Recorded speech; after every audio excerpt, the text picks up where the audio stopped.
Siya namatay ngadto sa sala, sa makausa lamang. Apan ang kinabuhi ngayang di kinabuhi, iyang gikinabuhi ngadto sa Dios. Busa kamo usab kinahanglan nga mag-isip sa inyong kaugalingon nga patay na ngadto sa sala, apan kamo buhi ngadto sa Dios diha kang Kristo. Amen. Makaigsunan nini nga kagabion. Unang-una, imong i-acknowledge sa imong kaugalingon nga ikaw nakasala batok sa Dios. Amen?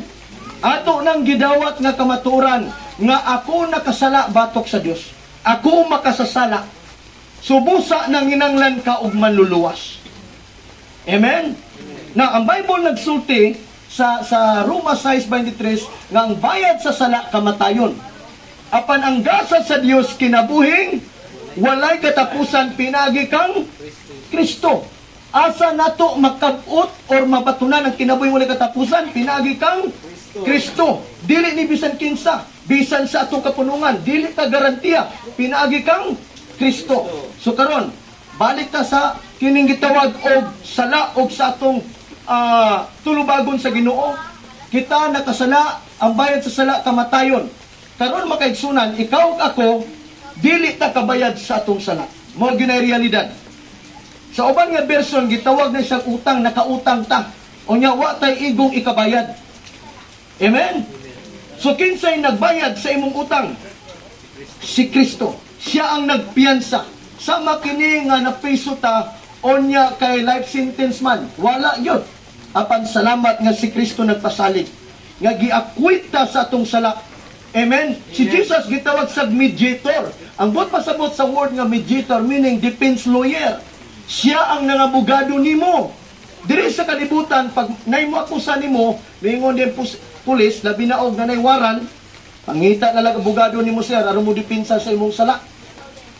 So naay pakigbangi, dunay kaso nga imong atubangon sa samang paagi kay naa man tay sala.